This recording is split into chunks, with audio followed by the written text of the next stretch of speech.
तो इस समय पूरे भारत में मानसून काल चल रहा है और मानसून काल से पहले इस समय आप देखेंगे पूरे उत्तर भारत में, खासकर उत्तर भारत में भारी वर्षा हो रही है, अतिवृष्टि हो रही है और लगातार भारी वर्षा और अतिवृष्टि के कारण से स्थिति इतनी गंभीर हो चुकी है। ये आप एक तस्वीर देख रहे हैं हमारे जस्ट पीछे, आप शायद अंदाज़ा न लगा पाएँ कि ये तस्वीर कहाँ की है। ये तस्वीर हमारे देश की राजधानी की है। नई दिल्ली या दिल्ली का क्षेत्र जो यमुना से जुड़ा हुआ क्षेत्र है, यमुना नदी होकर के जाती है, इस समय बाढ़ प्रभावित क्षेत्र में घोषित हो चुका है और बड़े बड़े स्तर पे जान माल की हानि हुई है यहाँ पे। तो दिल्ली इस समय संकट पे है। लगातार यमुना का जलस्तर बढ़ रहा है और गंभीर जल जमाव हो चुका है और इस समय जल स्तर लगभग बढ़कर के 208.13 मीटर हो चुका है। 45 वर्ष के बाद 1963 के बाद ये सबसे बड़ा संकट है दिल्ली में। तो दिल्ली इस समय आपदा में है और दिल्ली की आपदा जो है इस समय पूरे देश की आपदा के तौर पे देखा जाए इसको, क्योंकि देखिए हमारे देश पूरे भारत की बात करें तो दिल्ली हमारे देश का केंद्र है, राजधानी है और राजधानी के साथ साथ एक मेट्रोपॉलिटन शहर है। यदि ये स्थिति दिल्ली की है तो जहां से अन्य जो शहर हैं उनकी हालत क्या होगी, आप सोच सकते हैं इस बात को कि ड्रेनेज सिस्टम को लेकर हमने क्या स्थिति लाके खड़ा कर दिया है। अभी मैं आपको बहुत सारे जो है इमेजेस दिखाऊंगा, आप देखिए जल जमाव हो चुका है, लोगों की हालत बहुत ज़्यादा ख़राब है, बद से बदतर है। आप ये देखिए, ये ओवरब्रिज आप देख रहे हैं, एक तरफ विकास और दूसरी तरफ प्राकृतिक कहर, एक प्राकृतिक आपदा। वैसे तो प्रतिवर्ष ही बाढ़ आपदा आती है, कहीं ना कहीं सुनाई देता है, लेकिन आप देखिए बिहार की हालत क्या होती है। बिहार में हर साल कोसी नदी, गंडक नदी, जो नदी से किनारे के क्षेत्र हैं, सब में बहुत बड़े स्तर पे बाढ़ आती है। और मैं एक चीज़ बताऊं, बाढ़ आपदा का एहसास उसी को होता है जो इस आपदा से ग्रसित होता है, जो इस आपदा से ग्रसित होता है। आप मतलब इसको महसूस नहीं कर सकते कि रातों रात लोगों का घर द्वार सब कुछ छिन जाता है। ठीक है, तो आज के सेशन में हम समझने का प्रयास करेंगे कि आखिरकार दिल्ली जलमय कैसे हो गई, कब तक दिल्ली का ये संकट उभरेगा, बाढ़ आपदा कैसे समाप्त होगी और किस तरीके से क्या क्या कारण रहे, रीजन क्या रहे इसके पीछे।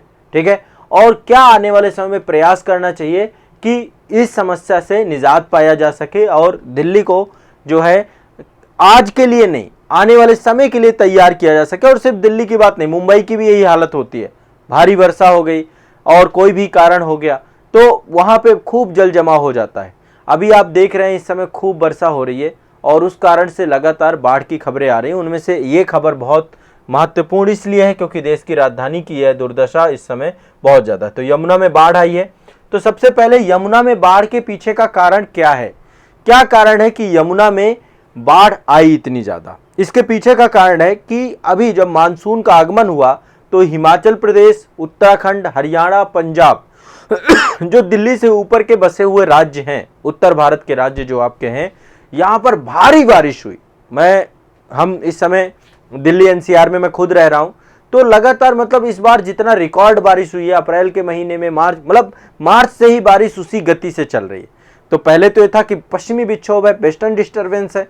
यदि आप मानसून की क्लास मेरी किए हुए हैं तो आपको पश्चिमी विक्षोभ पता होगा या ऑलरेडी आप जानते होंगे। ठीक है, तो वेस्टर्न डिस्टर्बेंस पहले हम समझते रहे कि चलो फरवरी बीत रहा है, मार्च बीत रहा है, अप्रैल बीत रहा है, लेकिन जिस तरीके से अब गर्मी भी इस बार उतना ज़्यादा नहीं रही जितना गर्मी आमतौर पे हर वर्ष होती है। थोड़ा बहुत जो है उत्तर भारत गर्म रहा, लेकिन अभी जो हालत है खूब बारिश हो रही है, लगातार रेगुलर बारिश हो रही है। और ऐसा नहीं कि पूरे भारतवर्ष में हर जगह बारिश हो रही है, उत्तर भारत में ज़्यादातर बारिश हो रही है। तो हिमाचल प्रदेश, उत्तराखंड, हरियाणा और पंजाब, इस क्षेत्र में भारी वर्षा हुई। अब भारी वर्षा होने के कारण से यमुना नदी के स्तर में वृद्धि हो गई। यमुना नदी आपको पता है कि ये गंगा की प्रमुख सहायक नदी है और ये जो है हिमालय पर्वत श्रेणी में बंदरपुच्छ शिखर से निकलती है और वहां से जो है यमुनोत्री ग्लेशियर पड़ता है। लगभग 6387 मीटर की हाइट है, वहां से आपका यमुनोत्री ग्लेशियर से यमुना निकलती है। मैं अभी आपको मैप में भी इसको दिखा दूंगा। ठीक है, तो इसके परिणाम स्वरूप आप देखिए दिल्ली के लोगों का आनंद, ये आपका जो है शांति वन है ना, शांति वन है। तो कहने का मतलब राजघाट, शांति वन, जितना भी एरिया है सब में लोग जो है बाढ़ से लोग आनंद, यहाँ समंदर का मजा ले रहे हैं। ठीक है, लेकिन ये मजा नहीं है, ये सजा है अपने आप में। तो जब खूब वर्षा हुई ऊपरी राज्यों में तो उसके परिणाम स्वरूप यमुना का जलस्तर बढ़ गया। अब यमुना के जल को दिल्ली में प्रवेश करने से पहले, यमुना दिल्ली से, तो हरियाणा में एक बैराज बनाया गया जिसका नाम है हथनी कुंड बैराज। मैं आपको हथनी कुंड बैराज भी बताऊंगा। हथनी कुंड बैराज का क्या हुआ, उसका जल स्तर वहां पे बहुत ज्यादा बढ़ गया। ठीक है, ये आप देखिए, ये यमुना है, आप देखिए ये पूरा का पूरा यमुना नदी है।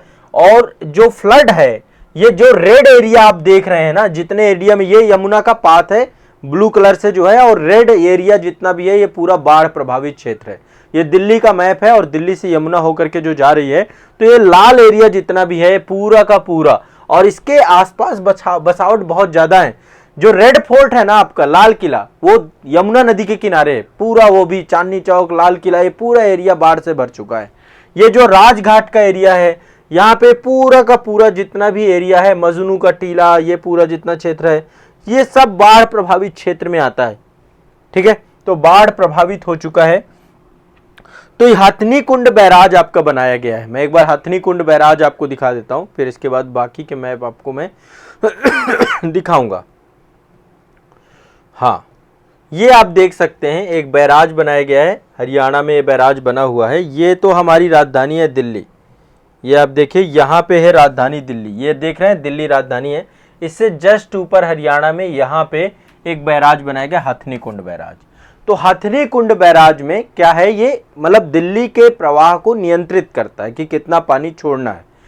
यहाँ पे जो है जल स्तर की वृद्धि हुई, और आपको पता है कि जब कोई बैराज में जल स्तर की वृद्धि होगी तो निश्चित तौर पे उसका पानी समय के साथ जो है छोड़ना जरूरी है, नहीं तो यदि वो उसमें किसी तरीके की समस्या आई, क्योंकि एक हर चीज का लेवल है, सुरक्षा का लेवल है, तो यदि वो लेवल क्रॉस हुआ तो निश्चित तौर पे हमें फिर और दूसरे खतरों के लिए भी जिम्मेदार होना पड़ेगा।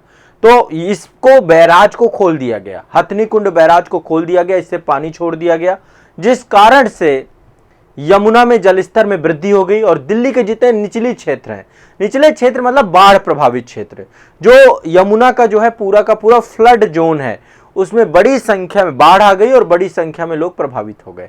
अब देखिए दिल्ली में इतनी ज्यादा जनघनत्व है, बहुत बड़ी संख्या में लोग यहाँ पे रहते हैं दिल्ली में, माइग्रेशन इतना ज्यादा है, लोग झुग्गी बना के रह रहे हैं, लोग जो है यहाँ पे अपना एक जो है बाहर से आकर रोजगार यहाँ के लिए जुड़ रहे हैं। तो ऐसी कंडीशन में ये एक बहुत बड़े स्तर की जान माल की हानि हुई है लोगों की। ठीक है, बड़ी संख्या में लोग इसमें प्रभावित हुए हैं। इस समय दिल्ली की हालत यह है कि बड़े लंबे लंबे जो है जाम लगे हुए हैं, परिवहन और जल आपूर्ति पूरी तरीके से बाधित हो चुकी है यहाँ पे। ठीक है, और इसके बाद जो है जो वाटर ट्रीटमेंट प्लांट बहुत सारे थे, यमुना का जलस्तर जैसे से बढ़ रहा है उस कारण से कई सारे वाटर ट्रीटमेंट प्लांट बंद कर दिए गए हैं। इसके कारण से पेयजल संकट आ चुका है दिल्ली के ऊपर, 25% जल की कटौती हो चुकी है दिल्ली में। तो दिल्ली इस समय संकट में है, देश की राजधानी है, 2023 में है, हम आज़ादी का अमृत महोत्सव मना रहे हैं और हमारी राजधानी की हालत बहुत ज़्यादा बुरी है। ठीक है, ये शायद तस्वीर आज़ादी के अमृत महोत्सव की तो नहीं लगती है कि 75 साल में भी हम वहीं के वहीं खड़े रहेंगे। ठीक है, ये हालत बहुत बुरी है, ड्रेनेज की हालत इतनी ज़्यादा बुरी है, ऐसा जो है आपका पूरा का पूरा हालात बने। तो इस कारण से ये पूरी की पूरी स्थिति आप देख सकते हैं जल भराव की। बसें लगभग डूब चुकी हैं, साधन जितने भी हैं सब परिवहन बंद हो चुका है, लोगों का आम जनजीवन पूरी तरीके से ध्वस्त हो गया है। ठीक है, अब यहाँ पे एक चीज़ समझिए, रीज़न इसके पीछे क्या क्या हो सकते हैं। इससे पहले एक बात समझते हैं कि जब कभी ये स्थिति होती है तो किस स्तर पे नुकसान होता है।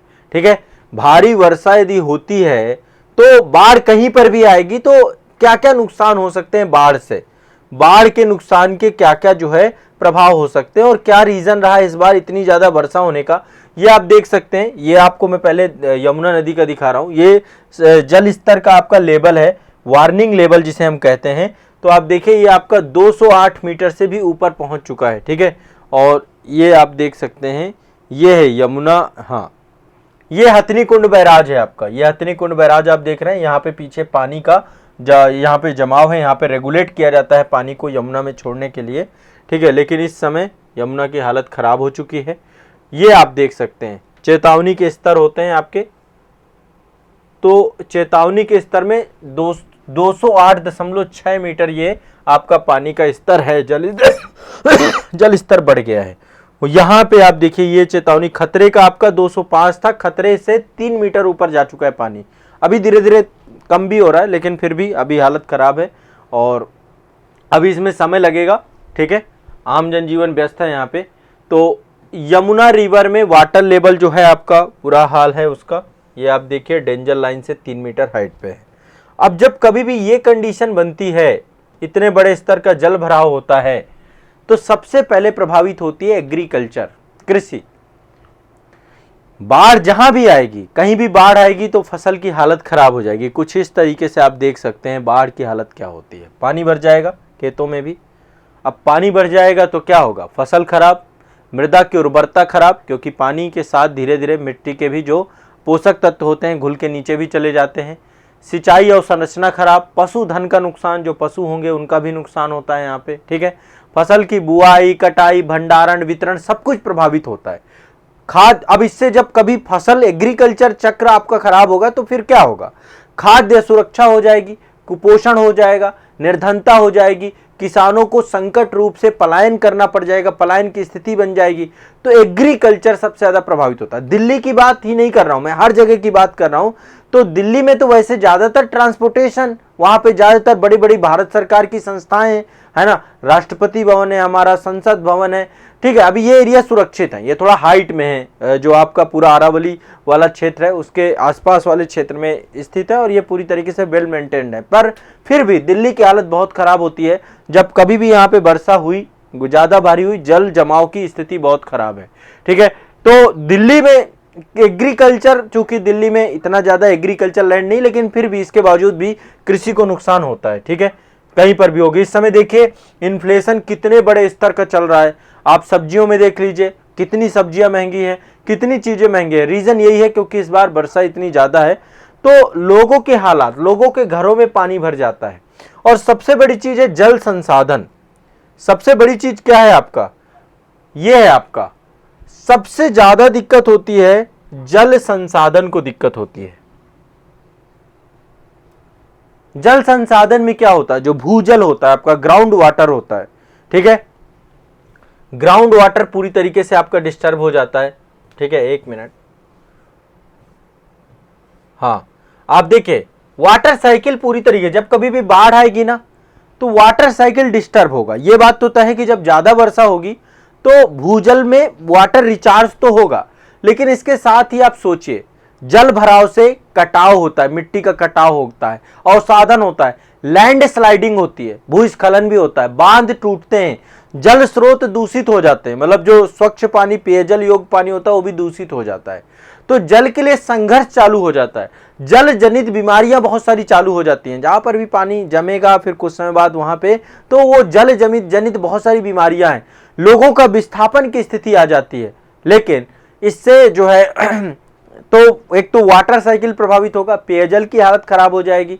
ठीक है, स्वच्छ पेयजल की आपूर्ति श्रृंखला बाधित हो जाएगी। तो एक समस्या ये देखने को मिलती है। और क्या क्या समस्या हो सकती हैं आपकी, और समस्याएं जो होती हैं आपकी, मैं एक एक करके आपको जो है प्रॉब्लम्स बता रहा हूं।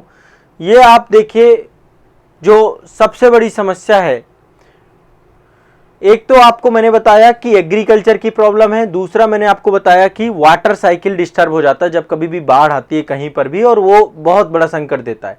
ऊर्जा का संकट भी हो जाता है, ऊर्जा संकट।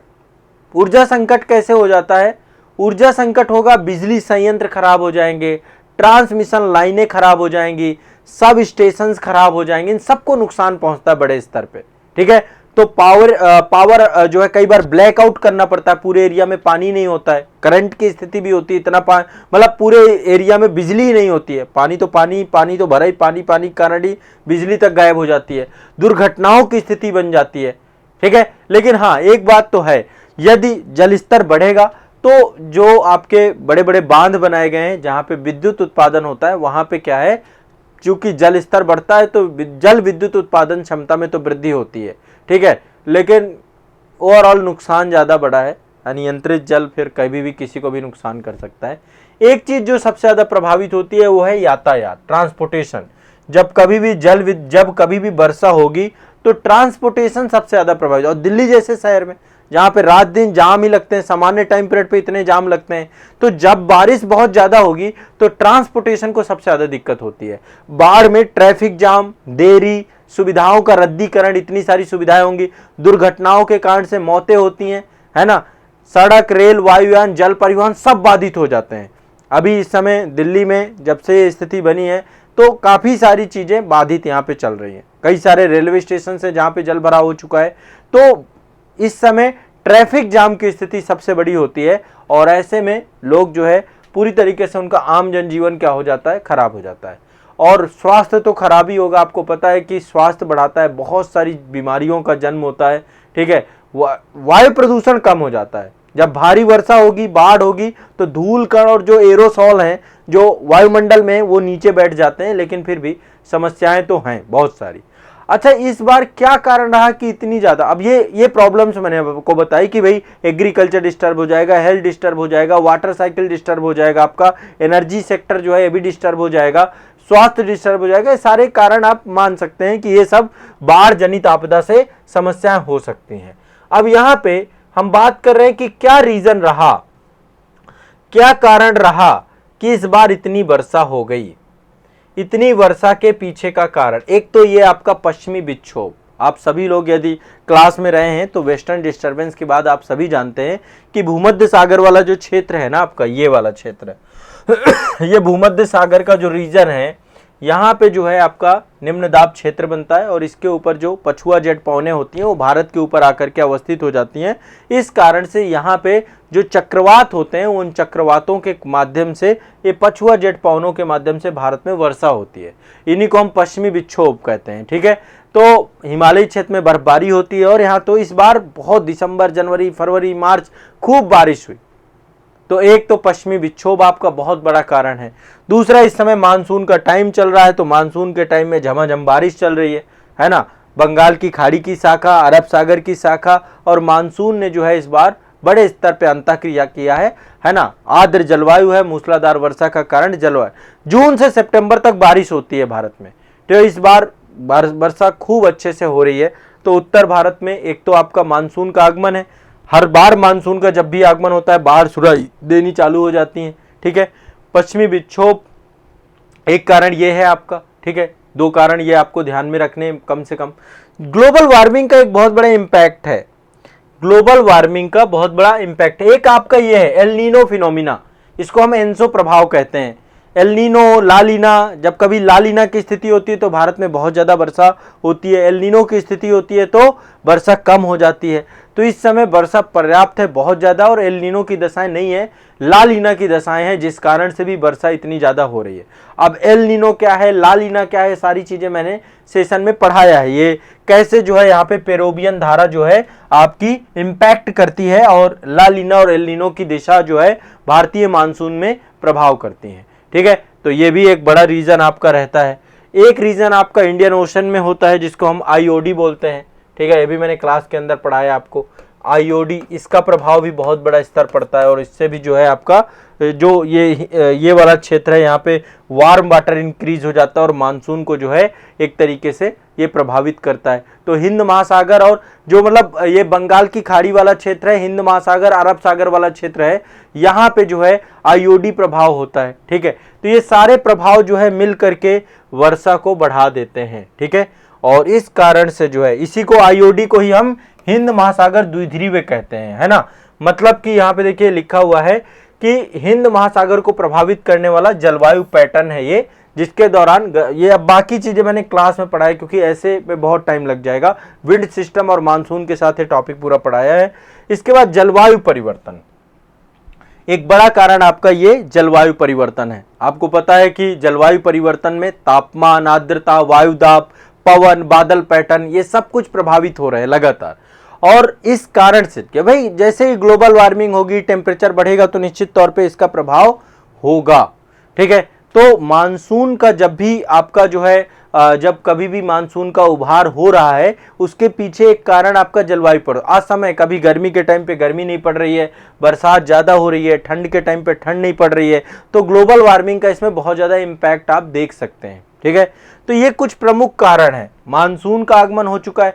एक आप देख पा रहे हैं चक्रवात बहुत सारे हैं, जैसे बिपरजॉय आया आपका, ठीक है। चक्रवात टाइम टू टाइम पे अरब सागर में आते रहते हैं, बंगाल की खाड़ी में आते रहते हैं। इनका भी चक्रवाती वर्षा का भी प्रभाव पड़ता है उत्तर भारत में बड़े स्तर पे, है ना। तो चक्रवातों का आना, आगमन, इनका भी होना, ये भी एक बड़ा कारण है आपका, ठीक है। ग्लेशियर्स पिघलने लगते हैं। कई बार आप देखेंगे जैसे जैसे गर्मी बढ़ेगी तो ग्लेशियर्स पिघलते हैं। ग्लेशियर पिघलने से भी नदी के स्तर में वृद्धि हो जाती है और उसके कारण भी बैराज और बांध छोड़े जाते हैं और हालत खराब हो जाती है।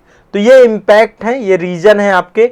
अब देखिए भारत सरकार के द्वारा इसको लेकर के कई सारे काम किए गए हैं, कई सारे प्लान बनाए गए हैं, कई सारी संस्थाएं आपकी बनाई गई हैं। इस समय दिल्ली में सेना को तैनात कर दिया गया, एनडीआरएफ की बहुत सारी फोर्सेस लगी हुई हैं, ठीक है। तो सारे लोग लगे हुए, पुलिस दिल्ली पुलिस तो है ही है, ठीक है। तो इसके लिए देखें कई सारी योजनाएं आ चुकी हैं, कई सारे प्लान सरकार के द्वारा जो है लाए जा चुके हैं ताकि इस समस्या का समाधान किया जा सके। तो एक तो आपका ये प्लान है जो है राष्ट्रीय बाढ़ जोखिम समन परियोजना जो आपकी है, ठीक है। ये आपका पूरा का पूरा एक राष्ट्रीय बाढ़ जोखिम समन परियोजना, नेशनल फ्लड रिस्क जो आपका मिटिगेशन प्रोजेक्ट है। इस प्रोजेक्ट के माध्यम से मतलब जो बहुत सारे कमजोर समुदाय हैं उनमें बाढ़ को लेकर जागरूकता पैदा करना, आपदाओं से राहत के लिए, पुनर्वास के लिए, पुनर्निर्माण के लिए, पुनर्प्राप्ति के लिए, संसाधन के लिए, इन सब के लिए काम करने की बात की गई है। दूसरा एक प्लान है आपका नेशनल डिजास्टर मैनेजमेंट प्लान, ठीक है। ये प्लान भी है, इसका भी काम है कि यदि कभी आपदा आ जाती है तो कैसे हमें आपदा का रोकथाम करना है, कैसे उसको समन करना है, कैसी तैयारी करनी है, कैसे हमें प्रतिक्रिया करनी है, कैसे पुनर्प्राप्ति करनी है। क्योंकि देखिए जब कभी आपदा आती है पहला प्रयास ये होता है कि आपदा के पहले ही चीजों का बचाव किया जाए तो ज्यादा अच्छा है। दिल्ली जैसी जगह में जहां पे इतना ट्रैफिक है, इतनी ज्यादा लोग रहते हैं, इतनी ज्यादा डेंसिटी है, भारत में सबसे ज्यादा डेंसिटी वाला जो है शहर आपका दिल्ली है, जहां पे 11,000 से ज्यादा लोग 1 किलोमीटर के दायरे में रहते हैं। तो ऐसी स्थिति में जो है आपदा पूर्व प्रबंधन कर पाना अपने आप में कठिन है। लेकिन अब चाहिए कि जो बाढ़ प्रभावित क्षेत्र है ना, यहाँ पे जो माइग्रेशन हो चुका है, लोग यहाँ पहुंच चुके हैं, बाढ़ एरिया में लोगों ने जमीन जायदाद घर द्वार सब बना रखे हैं, इन सभी क्षेत्रों को जो है हमें सुरक्षित करना चाहिए, तटबंध बनाने चाहिए, उन सभी हम बात आएंगे। तो एक तो आपका सरकार का देखिए नेशनल डिजास्टर मैनेजमेंट प्लान है आपका। इसके अलावा आपका आप एनडीआरएफ के बारे में सभी जानते हैं, नेशनल डिजास्टर मैनेजमेंट अथॉरिटी भी है आपकी, राष्ट्रीय आपदा प्रबंधन प्राधिकरण एक बनाया गया है जिसको हम एनडीएमए कहते हैं। एक रिस्पांस फोर्स भी बनाई गई है एनडीआरएफ का भी काम रहता है तुरंत रिस्पांस करना, तुरंत पहुंचना। भारत आपदा प्रभावित क्षेत्र है तो बाढ़ आपदा पे एनडीआरएफ का बहुत बड़ा योगदान रहता है हर बार। और ये नेशनल डिजास्टर मैनेजमेंट अथॉरिटी आपकी है, ये होम मिनिस्ट्री के अंतर्गत काम करती है आपकी। इसके अलावा देखिए और क्या क्या है आपका, भारतीय मौसम विज्ञान है। आप सभी का जो है जरूर निश्चित तौर पे टीवी में खबरों में जो है पता चलता रहता है आपको कि अब मौसम कैसा रहने वाला है। इसके लिए पूरा का पूरा काम जो है आईएमडी करता है, ठीक है। आईएमडी भारतीय मौसम विज्ञान संस्थान ये पूर्वानुमान देता है बाढ़ से निपटने के लिए क्या क्या तैयारी करना है, भारी वर्षा से कैसे बचना है, भूस्खलन से कैसे बचना है, इन सभी को लेकर के ये काम करता है। इसके अलावा एक बोर्ड बना हुआ है आपका, ये है आपका केंद्रीय जल बोर्ड। हाँ, भारतीय मौसम विज्ञान ये विज्ञान विभाग है।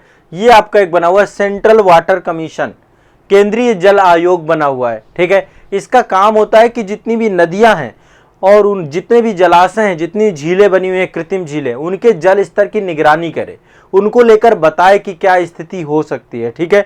और इसके बाद इसरो के संपर्क से एक आपका नेशनल रिमोट सेंसिंग सेंटर बना हुआ है जिसका भी काम क्या है कि कभी बाढ़ आती है, कोई भी आपदा आती है, उसका मानचित्रण करना, रिमोट सेंसिंग जो सैटेलाइट्स के माध्यम से उनकी जो है जानकारी प्रदान करना, उपग्रहों के माध्यम से जानकारी प्रदान करने, सारे काम आपके रहते हैं, ठीक है। अब देखिए ये तो बातें हो गई आपकी कि भाई क्या क्या संस्थाएं हैं, क्या क्या चीज़ें हैं, लेकिन मुद्दा ये है कि जब कभी आपदा आती है तो ज़मीनी हकीकत जो है सबसे ज़्यादा काम करती है कि ज़मीनी स्तर पे आपको क्या काम करना है। तो सबसे पहली चीज़, आपदा के पहले ही आपको प्रयास करना है कि आपदा आने से पहले ही जो है सुरक्षा से जुड़ी हुई चीज़ों पर काम किया जा सके, ठीक है। इसके लिए एक तो जो आपका वैज्ञानिक तकनीकी और क्षमता का विकास करना है कि जोखिम पहले आकलन कर लिया जाए, जोखिम आने वाला है, ठीक है। बाढ़ और भूस्खलन संभावित क्षेत्रों की पहले ही मैपिंग कर ली जाएगा और वहां से जो खतरे हैं उनको हटा दिया जाए। भाई नदी तो अपना आकार बड़ा लेगी कभी ना कभी, तो नदी के क्षेत्र में प्रवेश करना, इसके लिए सब कुछ जो है ऐसा कि यहां पे गैर संरचनात्मक मॉडल डेवलप होगा। ठीक है, तो ये आपको ध्यान रखना पड़ेगा। आपातकालीन बहुत सारे कंट्रोल रूम बनाने पड़ेंगे। आपदा से पहले के लिए पहला है बचाव काम, फिर जब आपदा आ जाती है तो राहत और पुनर्वास का काम आता है। ठीक है, दोनों ध्यान रखिएगा। पहले आपदा से पहले जितना बचा सकते हैं बचा लें, उसके लिए हमें वो मॉडल डेवलप करने पड़ेगा। और दूसरा ड्रेनेज सिस्टम, जो ड्रेनेज सिस्टम है वो बहुत ही बुरा है। दिल्ली में जो है जल निकास प्रणाली की बहुत बुरी हालत है, तो ऐसे में ड्रेनेज सिस्टम पे काम करना पड़ेगा। सिर्फ दिल्ली भर की बात नहीं कर रहा मैं, हर जगह की बात कर रहा हूं। एक ऐसा ड्रेनेज सिस्टम हो जो जिससे जल निकास प्रणाली व्यवस्थित रह सके। ठीक है, तो आपदा में क्या क्या कर सकते हैं? जब आपदा आ चुकी है, आपदा आने से पहले पहले कोशिश करिए ज्यादा से ज्यादा चीजें बच जाएं। ठीक है, उसके लिए वैज्ञानिक तरीके बहुत सारे हैं। खतरे को समझना, जोखिम का आकलन करना, बाढ़ और भूस्खलन प्रभावित क्षेत्रों में लोगों को वहां से हटाकर रखना, वहां पे किसी प्रकार की संरचनात्मक विकास और उसको लेकर के वहां मतलब इंफ्रास्ट्रक्चर विकास को लेकर कोई भी जो है योजनाएं नहीं चलाना। ठीक है, और जब आपदा आ जाए तो आपदा आने के लिए बहुत सारी चीजें हैं। कंट्रोल रूम बनाना, कंट्रोल रूम बनाने के साथ साथ त्वरित प्रक्रिया दल, राहत सामग्री सुनिश्चित कराना, पुनर्वास कराना, बचाव कराना लोगों को, हर तरीके की चीजें हैं। ठीक है, और सरकार को देखो अब चाहिए क्या, सरकार को चाहिए कि इस तरीके की एक योजना बनाए ताकि जहां पर भी बाढ़ से जुड़ी हुई आपदाएं, खासकर मेट्रोपॉलिटन शहर, और साथ में देखो जो मतलब गांवों में भी बाढ़ें आती है, नदियां होती हैं, गांव के गांव बह जाते हैं, है ना। बिहार में तो नदियों की यह हालत है कि आज आप इस गांव में सो रहे हैं, पता चला कल के दिन नदी का प्रवेश हो गया और पूरा का पूरा गांव खत्म हो जाता है। ठीक है, तो वहां पे उन सब जगहों पे चेतावनी देकर के लोगों को माइग्रेट करा लिया जाए, है ना। वो बार बार की समस्या जो बनती है, उस समस्या को जो है समाधान करना पड़ेगा, उसको लेकर प्लानिंग और योजना बनाना पड़ेगा। और लोगों को भी इस बात को समझना पड़ेगा कि यदि पूरे जीवन का जितनी कमाई है सब एक साथ बह जाएगी, उससे अच्छा है कि इससे पहले ही सुधार कर लिया जाए, है ना। और एक चीज और समझना होगा, लोगों को ट्रेंड करना पड़ेगा कि कभी बाढ़ आपदा आती है तो किस तरीके से आपको रिस्पॉन्स करना है, आवश्यक क्या क्या चीजें आपके पास होनी चाहिए, है ना। तो इन सभी को लेकर के, क्योंकि जल टाइम नहीं देगा, वो आपको बस खत्म कर देगा, जितनी जल्दी होगा सब कुछ बहा ले जाएगा। ठीक है, धन और संसाधनों का आवंटन, सामुदायिक जिम्मेदारी, जागरूकता सबसे बड़ा जो है उपाय आपका हो सकता है। तो दिल्ली की हालत इस समय पेचीदा है, दिल्ली के लोग परेशान हैं, और ऐसे में अब सरकारों को चाहिए कि इस समस्या का एक संपूर्ण समाधान लेकर के चले।